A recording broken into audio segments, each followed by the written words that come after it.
The political response to Donald Trump's indictment is also fueling division in the U.S. Earlier this week, the former president was formally charged with 34 felony counts of falsifying business records. I spoke to former Republican Congressman Joe Walsh about why the Republican Party is standing by Trump and his concerns for the state of democracy.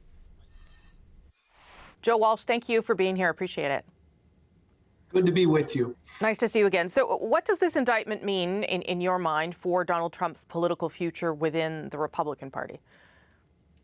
I think it means he's a lock to be the Republican Party nominee. I probably would have told you that a month ago. Now I believe it even more so.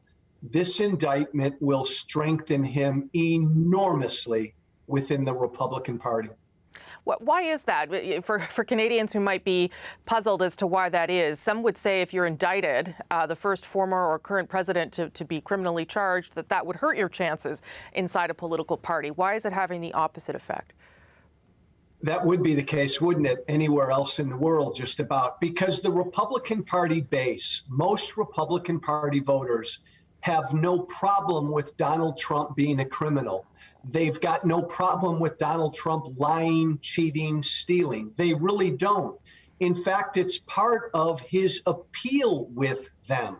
And you add on top of that, that this indictment is, kind of a stretch to begin with, hard to explain. And is there really a felony there? It just feeds Trump's narrative that this is a political witch hunt. You tweeted that the party can't move on from him and can't escape him.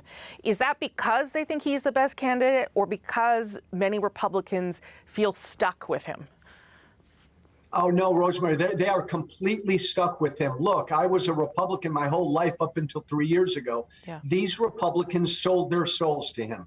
Period. That's what they all did. And now they are stuck with him. How could you run against Donald Trump right now? Every Republican who's running for president or thinking about running for president, what have they done this week? They have had to defend Trump with this indictment. Yeah. They've had to go after the prosecutor. So I don't see how any Republican can run against Trump because they're going to have to defend his criminal behavior for the next 2 years, or they'll lose his base of support. During his post-arraignment speech, when he went back to Mar-a-Lago, he, as you talked about there, attacked the judge, attacked the district attorney, and his family. Does any of that matter to Republicans, that he is going after the judicial system and making a mockery of the judicial system, whether they think the charges are valid or not? No, they love it. Republicans love it. But again, this is another piece of evidence that we are a very divided country. When I told you that this indictment will almost guarantee Trump's the nominee, I think that's right. But look, outside of the Republican voters in this country, the rest of America is utterly turned off by this. I want to ask you about a situation unfolding in Tennessee, because there, too, it speaks to potentially what's going on with Republicans. And there, Republicans expelled 2 Democratic lawmakers from the state legislature for their role in a protest that called for more gun control. That was after the latest deadly school shooting. What does that tell you about how the Republican Party is operating? Because, I think it's stunning that you can just throw people out, elected officials out. But what does it tell you about how Republicans are approaching the way politics are done in the U.S.? It is a reminder to the rest of the world that one of America's 2 major political parties is completely radicalized. And what do I mean when I say that? I mean, first of all, they've given up on democracy. This is a party that 2.5 years ago tried to violently overthrow an American election. And this past week in Tennessee, they expelled 2 duly elected state representatives. So they have no respect, my former party does, for the democratic process. But Rosemary, the other scary thing is, Republicans are radicalized.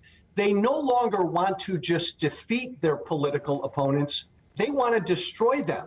So don't censure them. Don't punish them. Expel them from the state house. This is really scary stuff. How does that, I mean, I have a sense, given your answer there, but how does this make you feel about the state of American democracy? Put aside the Republican Party's role in it, but the state of democracy in the country writ large. I feel the same way I did when I served in the United States Congress 8 to 9 years ago. I think this thing called the American experiment is on really shaky legs. This country is dangerously divided. I honestly don't know if we can keep it together. That's a scary thing to say, but I think that's the truth. You entered the 2020 Republican primary as a candidate to run against Trump. You obviously have since left the party. Do you ever see yourself running as an independent? Are you looking to others who might have a different party to run as independents, a different way to move forward in the next election? Rosemary, that's such a great question.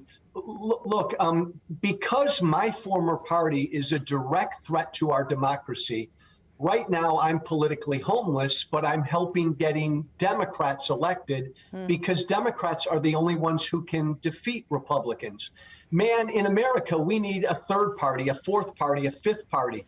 We need to reform our democracy. And I think these things will come down the road. But right now, it's all about saving our democracy. And the only way we do that is to defeat the Republican Party. So we're all kind of helping Democrats for the time being.